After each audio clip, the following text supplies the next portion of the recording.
তেজময় ত্রিভুবন শোভাসার হেন স্থান নাহি আর, যাহার স্মরণে প্রেম হয়। গৌরীয় বৈষ্ণবাচার্য বর্য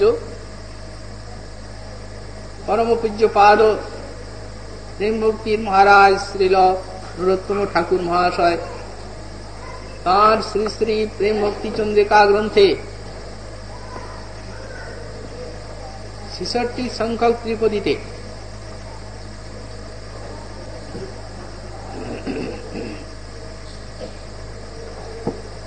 শ্রী গোবিন্দ তাঁর ভক্ত এবং ধাম তত্ত্বের বর্ণনা করতে গিয়ে সংক্ষিপ্ত সার বাণীতে বললেন, গোবিন্দ শরীর সত্য, তাহার সেবক নিত্য, বৃন্দাবন ভূমি তেজময়। গতকাল আমরা এই ত্রিপদীর ব্যাখ্যায় গোবিন্দ শরীর সত্য এবং তাহার সেবক নিত্য এই অংশটির ব্যাখ্যা যথামতি আস্বাদন করেছি।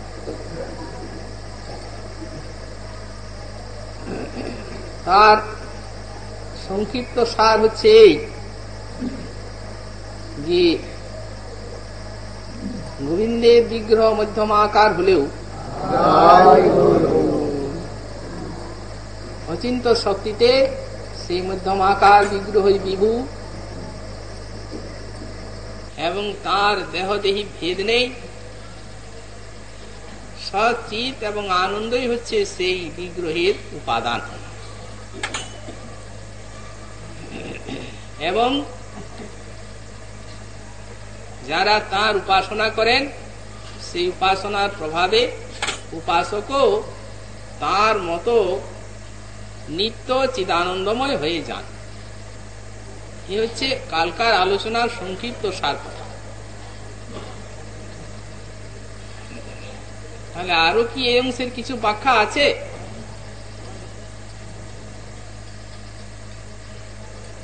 গোবিন্দ শরীর সত্য এই অংশের আলোচনা আমরা করেছি।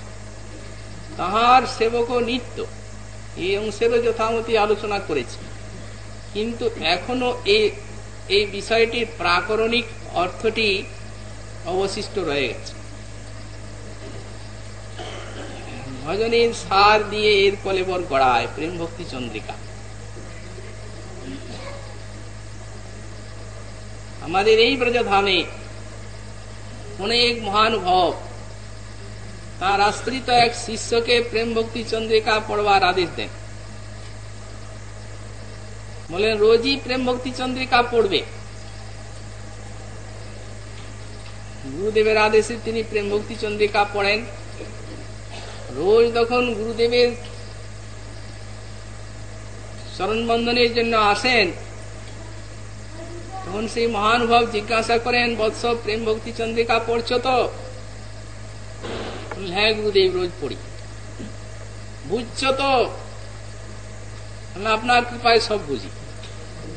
মুখে বলেন তিনি আপনার কৃপায় সব বুঝি, কিন্তু তিনি মনে চিন্তা করেন যে আমার প্রভু কি ওটা বোধহয় ভুলে যান যে আমি এত বড় একজন বিদ্বান মানুষ, আর কয়েকটা এরকম বাংলা পয়া আর এর মধ্যে না বুঝার আছেটা মনে ভাবে। প্রায় এরূপ হয়। হ্যাঁ প্রভু বুঝি, আপনার কৃপায় সব বুঝি। একদিন গুরুদেব বলছেন, আচ্ছা এই ত্রিপদীর অর্থ করো তো। এই গোবিন্দ শরীর সত্য আর তাহার সেবক নিত্য, কি বুঝলে? প্রভু গোবিন্দ শরীর সত্য, চিদানন্দ ঘন, সচ্চিদানন্দ তার উপাদান, আর তার সেবক নিত্য। উপাসনার প্রভাবে তিনিও সেই চিদানন্দময় হয়ে যান। অনিত্য দেহদহিকাদিতে আমি আমার বুদ্ধি করেছি জীব নিজের স্বরূপকে ভুলে গিয়েছে। দেহে আমিত্ব বুদ্ধি করার জন্য এখন সেই অনিত্যের যত দুঃখ ভোগ করতে হচ্ছে নশ্বর দেহদহিকাদিতে। ভজনের প্রভাবে তার স্বরূপের জাগরণ হয়, গোবিন্দের কৃপালাভ হয়, দেহ ইন্দ্রিয় চিদানন্দময় হয়ে যায়। উনি বললেন সে তো ঠিক, কিন্তু প্রাকরণিক অর্থটা বলো, ওটা আর বুঝে না। প্রাকরণিক অর্থ কি? সে তো ঠিকই বললে, শব্দের তো অর্থ হলো ব্যাখ্যা, এর প্রাকরণিক অর্থ কি? প্রাকরণিক কথাটার শব্দ অর্থ তাৎপর্য হচ্ছে এই যে গোবিন্দ শরীর সত্য, এ তো ভগবানের তত্ত্ব বলতে আরম্ভ করলেন। তো এই প্রকরণের মধ্যে এইটুকু বলে আবার ভক্তের প্রকরণে কেন গেলেন? এই তাৎপর্য কি? বিদ্যা বুদ্ধিতে কুলা খুব কঠিন। সহসা গোবিন্দের শরীর সত্য এটি প্রকরণটা শুরু করলেন গোবিন্দ বিষয়ক, আর ঝাঁপিয়ে একবারে ভক্তের প্রকরণে চলে গেলেন। ভাগবতাদি শাস্ত্রের নিগুড় রস দিয়ে এই অনুভূতির সম্পন্ন প্রেম ভক্তি চন্দ্রিকার কলেবর গড়া। ভাগবতে যখন ব্রহ্মাদি দেবতাগণ ভগবান শ্রী দেবী গর্ভগত শ্রী ভগবানের যখন স্তব করছেন, তখন তার শরীর যে সত্য, তার সত্যতা প্রতিপাদন করতে গিয়ে একটি শ্লোকে বললেন, সত্যব্রতং সত্যপরং ত্রিসত্যং সত্যস্য যোনিং নিহিতং চ সত্যে সত্যস্য সত্যং ঋতসত্য নেত্রং সত্যাত্মকং তাং শরণং প্রপন্না। হে ভগবান, আপনি সত্য স্বরূপ এবং সত্য আপনার প্রাপ্তি সাধন, আরাধক আপনার সত্য এবং সত্য আপনার লীলা, সবই সত্য স্বরূপ আপনার। শেষে বলছেন কি, সত্যাত্মকং তাং শরণং প্রপন্না, বললেন তোমার চরণে আমরা শরণাগত হইলাম। তো এই যে ভগবানের শ্রীবিগ্রহের তত্ত্বটি উল্লেখ করেই আর টপকে ঠাকুর মহাশয় ভক্তের তত্ত্বে চলে গেলেন। এই দুটির প্রাকরণিক একটা ভিতরে খুব যোগসূত্র রয়েছে। এই যে গোবিন্দ শরীর সত্য, এই সত্যের অনুভূতি করতে গেলে ব্রহ্মাদি দেবতাগণ বললেন তোমার চরণে প্রপন্ন হতে হবে। শরণাগতি না হলে এই সত্যের অনুভূতি হয় না, ব্যাখ্যা করলে হবে। এই বিষয়ে কাউকে ব্যাখ্যা করে বুঝিয়ে দেওয়া যায় না যতক্ষণ পর্যন্ত না শরণাগত হয়ে ভজন করা যায়। এবং এই শরণাগত হয়ে ভজন করার জন্য এই যে তাহার সেবক নিত্য, তার আশ্রয় ব্যতীত আর ভগবানের চরণের শরণাগতি বা ভজনের কোন উপায় নেই। এই জন্যই গোবিন্দের শ্রীবিগ্রহ সত্য বলেই ভক্তের প্রকরণে ঠাকুর মহাশয় চলে গেলেন। এই বিষয়টি তার সত্যতার উপলব্ধির জন্য এই নিত্য বস্তু ভক্তের পাদ পদ্ম আসবে। আমরা নবনীত খাই, খেতে ভালো মিষ্ট, ঠাকুরকে ভোগ লাগায়, প্রসাদ পাই, কিন্তু যখন খাই সাধু তো লাগে, কিন্তু তখন কি সেই খেয়াল থাকে প্রসাদটি নবনীত প্রসাদ খাওয়ার সময় যে ওর পেছনে কত আলোড়ন আছে, কত আলোড়নে ওটা উঠেছে? তার মানে এই নবনীত এই বস্তু অনেক আলোড়ন আছে এর পেছনে, এই কথাগুলির পেছনে ভীষণ আলোড়ন আছে। শাস্ত্রের মহাজনের বাণী অনেক বিচার, আলোড়ন মানে অনেক বিচার। দেখুন, এই যে ভগবান, তার ভজন ব্যতীত ভগবানকে জানা যায় না। ভক্তিরেবৈনং নাতি ভক্তিরেবৈনং দর্শয়তি ভক্তিবশ পুরুষ ভক্তিরেব ভূয়সী ভক্তা মাম অভিজানাতি। ভগবান বললেন একমাত্র ভক্তির দ্বারা আমাকে জানা যায়, এছাড়া আমাকে জানবার কোন উপায় নেই। তার সত্যতা বলুন, তার চিন্ময়ত্ব বলুন, তার রূপগুণ লীলামাধুরী বলুন, যাই বলুন না কেন, ভগবত তত্ত্বকে জানতে গেলেই ভক্তিকে আশ্রয় করতে হয়। ভক্তাহমি কয়া গ্রাহ্য, উদ্ধব মহাশয়কে বললেন এ কয়া ভক্তিয়া, একমাত্র ভক্তির দ্বারা আমি গ্রহণীয়। তো তাকে গ্রহণ করতে গেলেই তার যে উপাসনা আপনি গ্রহণ করবেন, শ্রীজীব গোস্বামীপাদ বললেন ভগবানের চরণে প্রপত্তি বা শরণাগতি বা তার চরণে উন্মুখতার ভগবানের কৃপাটি মুখ্য কারণ। তিনি ইচ্ছা করলে জগতের জীবকে নিজের চরণে উন্মুখীন করতে পারেন? বলেন না, মুখ্য কারণ নয়, প্রাথমিক কারণ, মুখ্য কারণ নয়। কথাগুলা কত সূক্ষ্ম সূক্ষ্ম জিনিস। ভগবত সম্মুখে তৎকৃপাহি প্রাথমিকং কারণ কিন্তু তচ্চ গৌণম। ভগবানের সম্মুখে ভগবানের কৃপাটি প্রাথমিক কারণ হইল, সেটি গৌণ, প্রাথমিক কারণ কিন্তু মুখ্য নয়, গৌণ। তাহলে মুখ্য কি? বলেন সেই ভগবানের কৃপা, যেটি ভগবানের চরণের সম্মুখের হেতু, সেই ভগবানের কৃপাটি ভগবান নিজের হাতে রাখেন। ভক্তের ভিতরে দিয়ে দিয়েছেন, এই যে গোবিন্দ সেবক নিত্য, এর ভিতরে ওটা কেন রাখলেন না? এতখানি পরাধীন সব বিষয়ে হয়ে গেলেন। একে তো ভক্তের তিনি অধীন হয়ে আছেন, আর তার চরণে উন্মুখীন হবে অন্য জীব, সেটি তার কৃপা, প্রাথমিক কারণ। অথচ সেটিকে নিজে গৌণ হয়ে আর ভক্তকে মুখ্য করে দিলেন। বললেন হ্যাঁ দিলেন এই জন্য যে গোবিন্দ শরীর সত্য ঠিক, কিন্তু আমরা তো দেখছি না সত্য বস্তুটা, পাচ্ছিও না। কিন্তু এই যে তাহার সেবক নিত্য, এই নিত্য বস্তুকে চোখে দেখা যাচ্ছে, পাওয়া যাচ্ছে। ভগবান দেখলেন যদি এই কৃপাটা আমার হাতে রাখি তো জগতের জীব পাবে না কৃপা। কারণ এই যে নানা মায়ার কোলাহল, এই মায়ার গণ্ডি ভেদ করে আমার কানে এসে কার যে আটটি কোলাহল পৌঁছাবে না পৌঁছাবে তা তো আমি বুঝতে পারছি না। সাহি দুরন্ত অনন্ত সন্তাপ সন্তপ্তেষু তদ বিমুখেষু স্বতন্ত্রা ন প্রবর্ততে তদ অসম্ভবা। এই শ্রীজীবের অক্ষর, এই প্রসঙ্গে উনি বললেন দুরন্ত অনন্ত সন্তাপে সন্তপ্ত জীবের আটটি কোলাহল মায়ার গণ্ডি ভেদ করে আমার কানে নাও পৌঁছাতে পারে। সুতরাং একটি পরম কল্যাণময় বস্তু জগতে বিচরণ করছেন, তারাই আমার সেবক নিত্য। তাদের মধ্যে যদি এটা দিয়ে দিই, তাহলে তারা চোখের সামনে সব দেখবে, জীবের সংসার দুঃখ দুর্দশা, তাদের চিত্ত দ্রবিত হবে। যদি শ্রীজীব বললেন, যদি কেউ বলেন যে গোবিন্দ শরীর সত্য এবং তাহার সেবক নিত্য, দুটাকে তো একই করে দেওয়া হল। সুতরাং জগতের কোলাহল যদি ভগবানের কান পর্যন্ত পৌঁছাবার সুবিধা থাকে, তো এদের কি করে পৌঁছাবে? কারণ দুটাই তো সমান।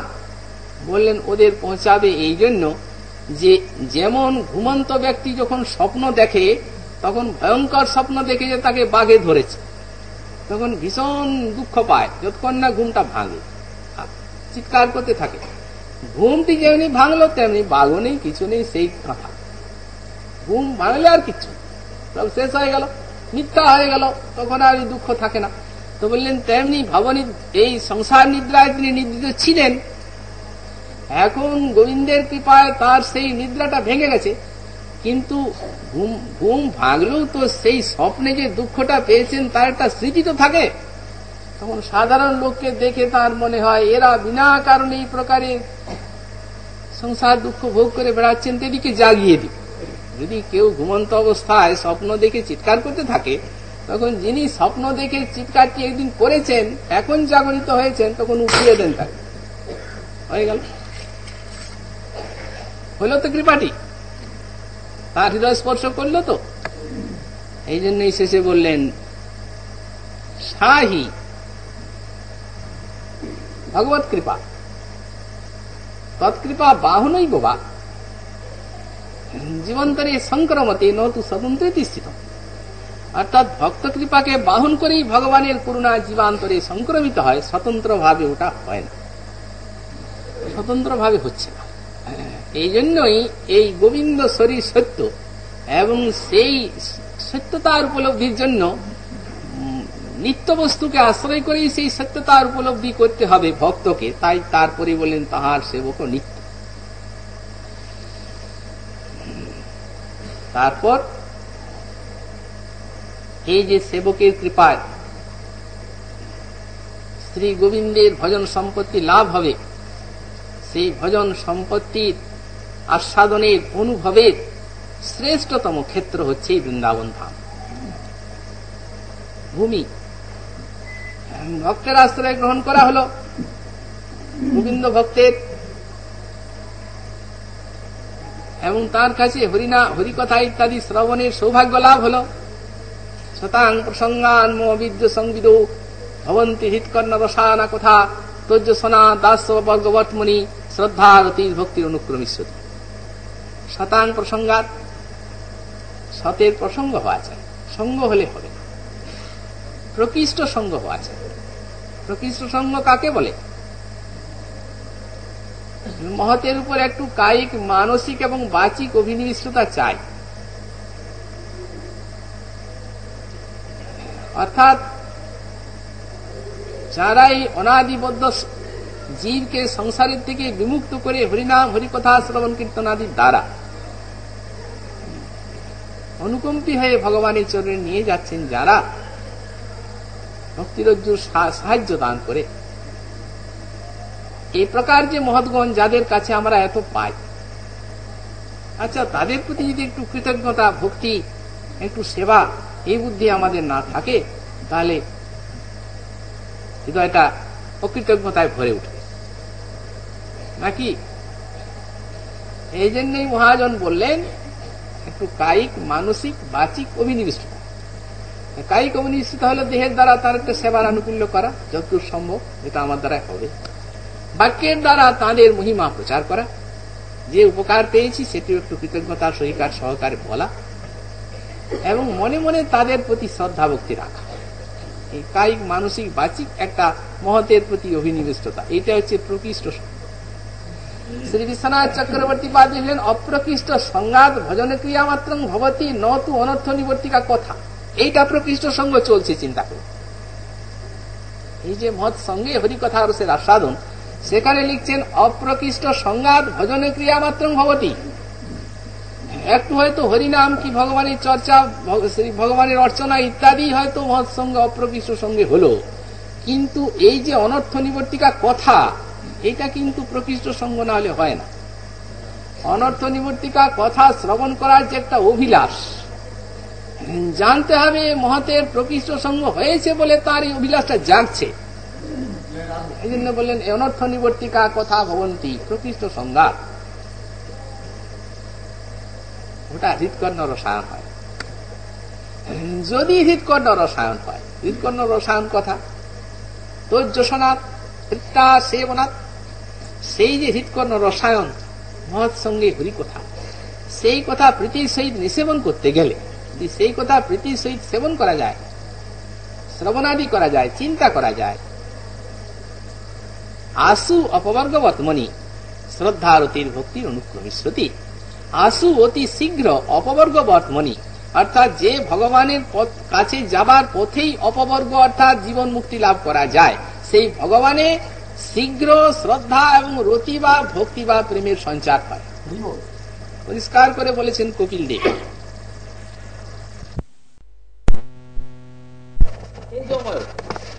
কিন্তু সেই তেজময় স্বরূপটা অদৃশ্যম চর্মচক্ষু,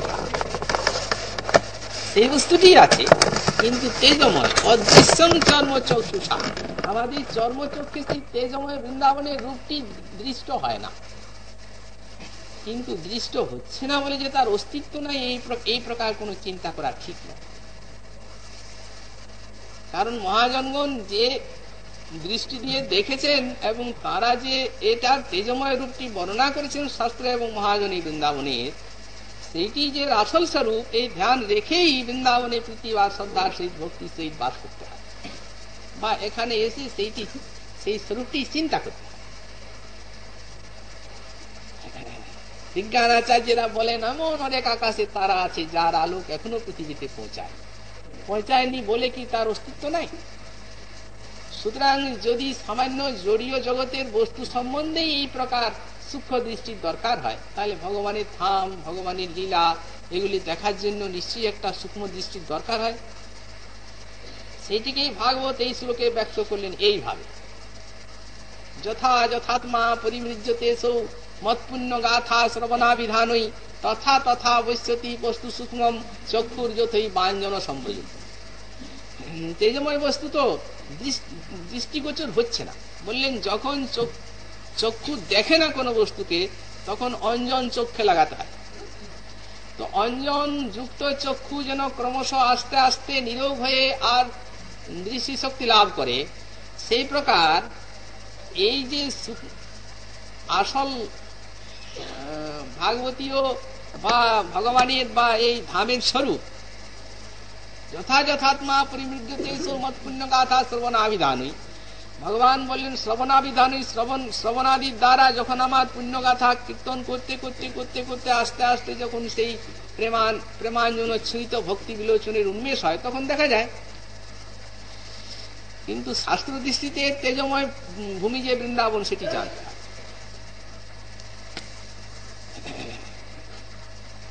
আমাদের ব্রহ্মসংহিতা চিন্তামণি ভূমি কল্প বৃক্ষময় বনের কথা উল্লেখ করেছেন। ভূমি চিন্তামণিময়ী কল্পতরবদ্রুমা কথা গানং গমনং নাট্যং বংশী প্রিয় সখী, বৃন্দাবনের শুরু। চিন্তামণি ভূমি কল্প বৃক্ষময় বন, চর্মচক্ষে দেখে তারে প্রপঞ্চের সম, প্রেম নেত্রে দেখে তার স্বরূপ প্রকাশ, গোপ গোপী সঙ্গে যাহা কৃষ্ণের বিলাস। তাহলে এই যে তেজময় রূপটি, এই তেজময় রূপটি অনুভব করার জন্য প্রেম নেত্র উন্মেষের প্রয়োজন আছে, এবং তার জন্য সাধন ভজন অপেক্ষিত। তো সেই যে সাধন ভজন অপেক্ষিত, তার একটা শ্রেষ্ঠ স্থান হচ্ছে এই বৃন্দাবন।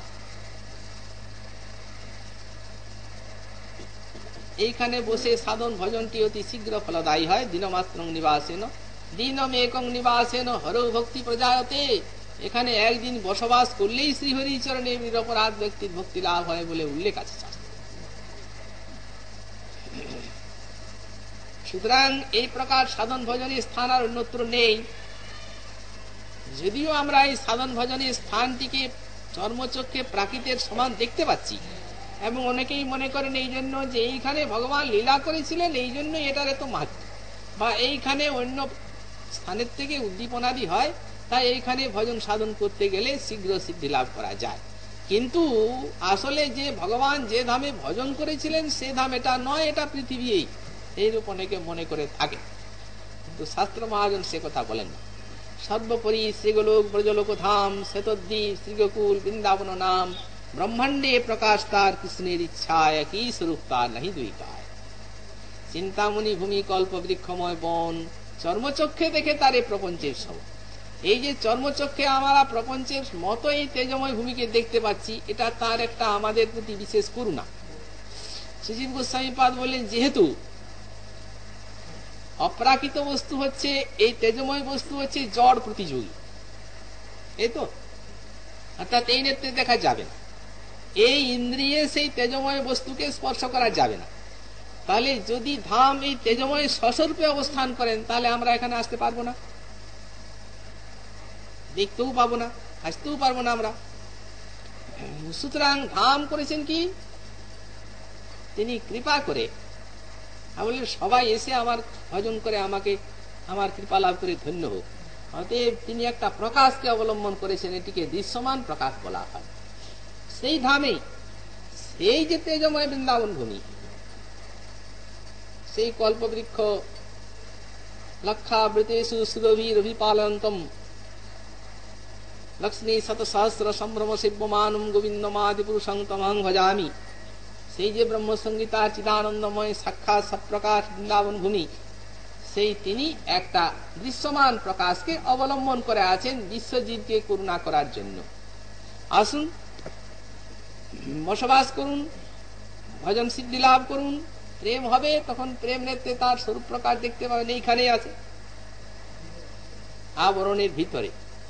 আমাদের শ্রী গোবিন্দ লীলা তো আমরা যেভাবে রাধাকুণ্ডের সব কুঞ্জাবলীর সংস্কৃতি দেখতে পাই, সেইভাবে সংস্কৃতি চারদিকে, সব কুণ্ডের চারদিকে সেইরূপ মণি সোপান, সেইরূপ মণিকুট্টিম, সেইরূপ মণিবেদিকা, সেইরূপ সমস্ত বৃক্ষের সব রত্নময় ফল ফুল ইত্যাদি সবই আছে। স্বরূপটি প্রকাশিত হবে সাক্ষাৎ সব প্রকার জিনিস, তো যখন প্রেম নেত্র লাভ হবে তখন।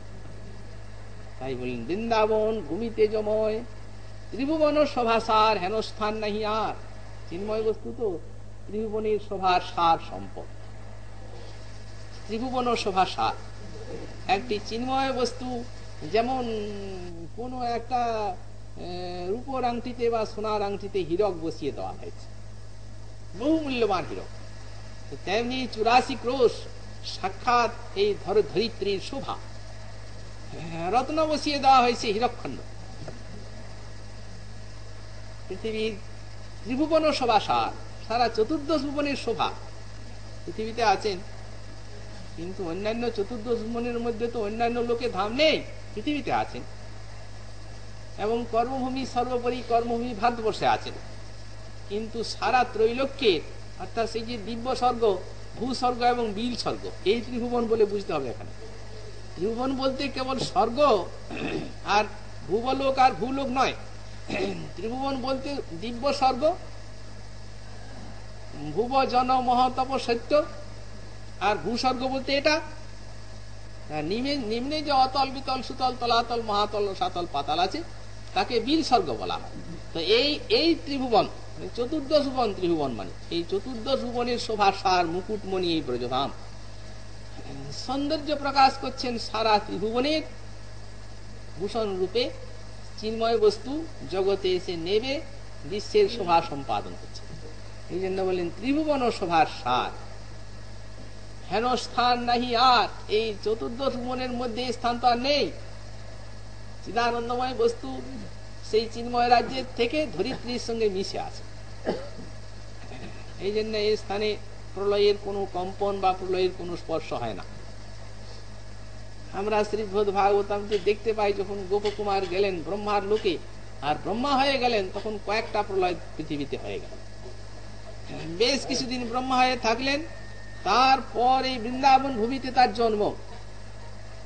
সুতরাং এইখানের বৃক্ষ লতা যা কিছু, গাছপালা নদী ইত্যাদি যা কিছু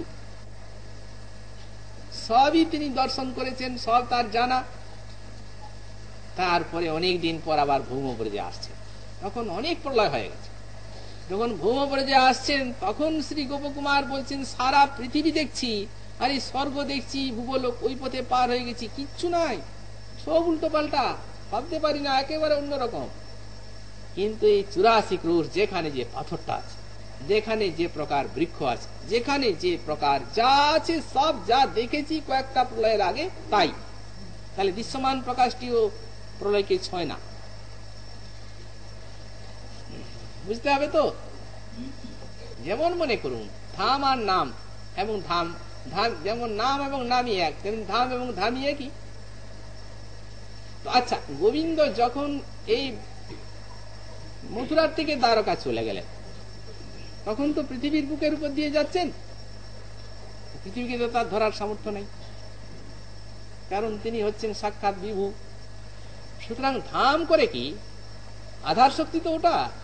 যখন এক জায়গার থেকে গোবিন্দ পৃথিবীর বুক দিয়ে অন্য জায়গায় যান, তখন ধাম সেই সেই জায়গায় প্রকাশিত হয়ে যান বলে যেতে পারে, আর তা নাহলে ধরার শক্তি নেই, তাকে ধরবে। ধরা জগৎকে ধরতে পারে ধরিত্রী, কিন্তু গোবিন্দকে ধরবার ধরিত্রীর ক্ষমতা নেই। এ তো মায়া শক্তির বিকাশ। সধামণি রংসতে নম, তিনি কোথায় বিহার করেন বলেন সধামণি, নিজের স্বরূপ শক্তিতে তিনি বিহার করেন। সুতরাং সেইখানে ধামের প্রকাশ হয়। তাহলে চিদানন্দময় ধাম যে একটা আবরণের মধ্যে রয়েছেন, সচ্চিদানন্দ বস্তু, চিদানন্দময় ধাম যে একটা আবরণকে অঙ্গীকার করে আছেন, সেই যেটিকে অঙ্গীকার করেছেন সেটিও তো তার স্পর্শে চিদানন্দময় হয়ে আছে, স্পর্শ করে আছেন। তো এই জন্যই আমাদের প্রধানন্দ সরস্বতী পাদ বললেন, ধামবাসীগণ আপনারা একটু সাবধান হয়ে এই ধামে বাস করবেন। আমাদের গোস্বামী পাদ 5 প্রকার ভজনাঙ্গের মধ্যে ধামবাসকে এক প্রকার বলে উল্লেখ করলেন, এবং যে কোন রূপের আশ্রয়ে ভগবানের চরণে প্রেম লাভ হয় বলে বললেন। ভজন না করলেও হবে। এখানে এসে যারা ভজনের সৌভাগ্য লাভ করেছেন তারা তো ধন্যই, কিন্তু যদি এইখানে এসে কেউ পড়ে থাকেন, ভজন না করেন, বললেন তবু নিরপরাধ চিত্ত হলে এই অলৌকিক পদার্থানাং অচিন্তা শক্তির ঈদৃশী ভাবং তৎ বিষয়ঞ্চাপি যা সহিব প্রকাশ। ভাব এবং ভাবের বিষয়কে, প্রেম এবং প্রেমের বিষয় গোবিন্দকে সহসা আপনার বুকে প্রকাশ করে দেবে এই ধাম। এটা তো সত্যি আছে। যত কিছু বাধা ঘটাচ্ছে আমাদের ওই অপরাধ, ধামাপরাধ নামাপরাধ। এখন এই জন্য আমাদের সরস্বতী পাদ বললেন এই যে দৃশ্যমান প্রকার যেটা যেটা তেজময় বস্তু আছে সেটা আছে, কিন্তু দৃশ্যমান প্রকাশের বিষয়ে সরস্বতী পাদ বলছেন সেখানেও আমাদের একটু সাবধান হয়ে থাকতে হবে। সচ্চিদানন্দ ঘন রূপতামতি যাবৎ ন বৃন্দাবনবাসী জন্তুষু তাবৎ প্রবিষ্টপি ন তত্র বিন্দতে তত অপরাধাৎ পদবীম পরাৎ পরম। যতক্ষণ পর্যন্ত না বৃন্দাবনবাসী জন্তু জীব মাত্র একটা সচ্চিদানন্দ রূপতামতি থাকে, ততক্ষণ পর্যন্ত প্রবিষ্টপি অর্থাৎ বৃন্দাবনে প্রবেশ করিয়াও বা বাস করিয়াও পরাৎপর পদবী রাধা দাস্য জীব ন বিন্দতে উপাসক লাভ করতে পারেন না। কেন পারেন না? বলেন তত অপরাধাৎ, চিদানন্দময় বস্তু বলে বুঝছেন না, ধামবাসী জীব জন্তুকে সেই অপরাধ। তাই ত্রিভুবন শোভাসার চিন্ময় যে বস্তু আছেন আড়ালে অন্তরালে, আমাদের নয়নের অন্তরালে, সেটা তো শোভার সার নিশ্চয়ই, কিন্তু এটিও শোভার সার। স্পর্শ করে আছে তো বস্তুটিকে, হেন স্থান নাহি আর। সুতরাং যদিও বিশ্বের শোভাকে অঙ্গীকার করে আছেন, কিন্তু শোভাকে অঙ্গীকার করলেও অন্য জায়গার সম্মত তো নয়। এটা চিন্ময় ভূমিকে স্পর্শ করে থাকার ফলে হেন স্থান নাহি আর। বললেন যাহার স্মরণে প্রেম হয়, যে ব্রজধামের স্মৃতি মাত্রে প্রেমের উদ্দীপন হয়। ভক্ত এবং ভগবান উভয়ই বৃন্দাবনের নামে পাগল। আমাদের শ্রীমন মহাপ্রভু অন্য দেশে প্রেম উছলে, বৃন্দাবন নামে স্মৃতিতেই প্রেম, প্রেমময় অবতার। যখন বৃন্দাবনের নাম শুনেন একবারে উচ্ছ্বসিত হয়ে ওঠে।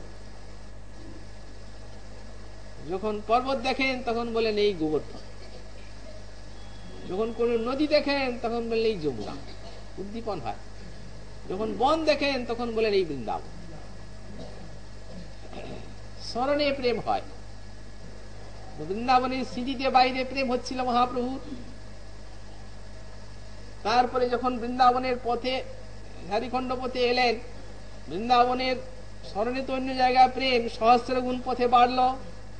তারপর বৃন্দাবনে প্রেম যখন এসে পৌঁছালেন, শতগুণ রাস্তায় বাড়লো, এখানে সহস্র গুণ হলো।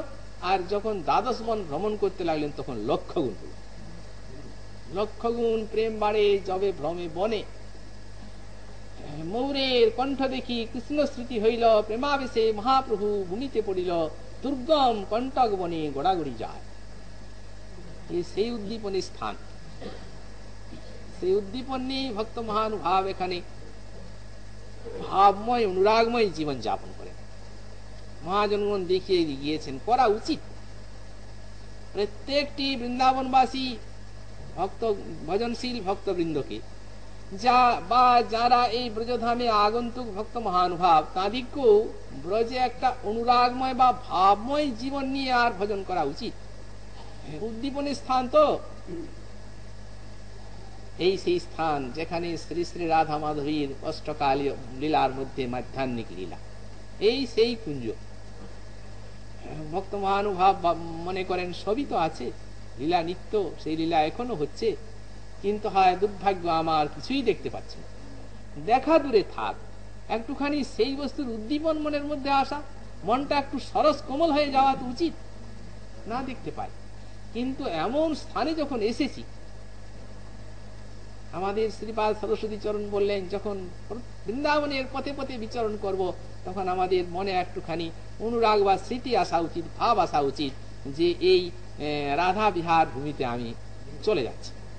অন্তত এই স্মৃতিটা মনের মধ্যে একটু জাগা। যখন রাধাকুণ্ড শ্যামকুণ্ডের জলে স্নান করব, তখন এইখানে যে প্রিয়াজি নিত্য শ্রী শ্যাম সুন্দরের সঙ্গে সখীগণ সঙ্গে জলবিহার আদি করেন, তার একটু স্মৃতি উদ্দীপন মনে আসা যথাসম্ভব। আমাদের আচার্য পাদগণ বললে সেই তোমাদের লীলা সেই নিত্যই চলছে, কিন্তু দেখতে পাচ্ছি না, কি আমার দুর্ভাগ্য।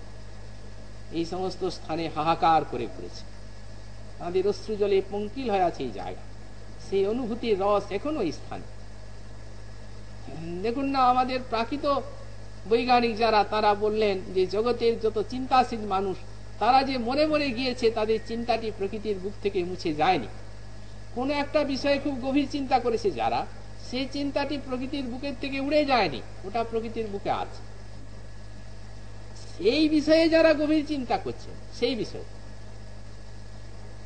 বিষয়ে যারা গভীর চিন্তা করছেন, আগে যারা সেই বিষয়টিকে চিন্তা করেছেন তাদের চিন্তাধারা ভাসমান অলক্ষ্যে, সেই বিষয়ে যারা সাধনা করছেন বললেন সেই চিন্তাশীল ব্যক্তির ভিতরে এসে ওটা সাহায্য করতে পারে, একটা বিরাট শক্তি পাচ্ছেন তিনি। কিন্তু লোকে তো তার জয়গান করছে তারই, ওটা তো লোকে দেখে না। জড় বিজ্ঞানের কথা, মনোবিজ্ঞান। আর এখানের কথা কি বললেন, যারা ভজন করে গিয়েছেন সেই স্থানে তাদের যত ভজনানুভূতি, যত ভজনের শক্তি সমস্ত নিহিত আছে।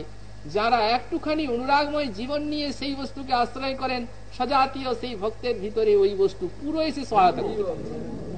এই স্থানটিকে দেখেই দাস গোস্বামী পাদের বন্ধনের কথা মনে হয়। এই জায়গা তার অশ্রু জলে পঙ্কির, সেই স্মৃতি আসে না বুকে ভক্তের, এখনো কাঁদছেন। এখনই কি শেষ হয়ে গেল? গৌরলীলা নিত্য কোন কোন ভাগ্যবান দেখিবারে পায়। এই জন্যই বললেন ত্রিভুবন সভাসার হেনস্থান নাহিয়ার যাহার স্মরণে প্রেম হয়। অর্থাৎ অন্য জায়গায় থেকে যার স্মৃতিতে ভক্তের হৃদয়ে প্রেমের উদ্দীপন হয়, সেই স্থানে এসে ভক্ত বিচরণ করবেন, থাকবেন, তো প্রেমের উদ্দীপন হবে না।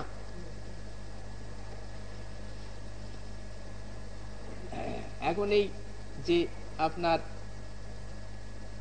দৃশ্যমান প্রকাশটার কথা বললেন, দৃশ্যমান প্রকাশটিও ত্রিভুবন শোভাসার হেনস্থান নাই আর। যেটা বৃন্দাবন ভূমিতে জময় ওটা তো গেল ভিতরের কথা, কিন্তু এই যে হেনস্থান ত্রিভুবনের নাহি আর কথাটা বলছেন, এটা কি ভিতরের কথা, তেজময় বস্তুটির কথা বলছেন? না, এটা বলেননি। যেটিকে আমরা দেখতে পাচ্ছি, যেখানে আমরা আশ্রয় করে আছি, যে বস্তুটিকে ছুঁয়ে আছেন সেই চিন্ময় তেজময় ধাম ছুঁয়ে আছেন। সাধু কৃপা হলে দর্শন হয়ে যায়, সাধারণ মানুষও দেখে। আকবর বাদশাহ এসে সনাতন গোস্বামী পাদকে বলেছিলেন, জায়গাটা ভেঙে গেছে আপনার, স্থানটা যেখানে স্নান করেন এই সেবাটা এই অধমকে দেবে। তার অলৌকিক প্রভাব দেখে মুগ্ধ হয়েছে। তখন উনি বললেন, কি সেবা আপনার? বললেন, কি আর সেবা যদি করবেন ওইটাই করুন। তখন বাদশাহ ভাবলেন, যখন দেখে যাই একবার কিভাবে স্থানটা, কেমন স্থানটি কিভাবে বাঁধাতে হবে।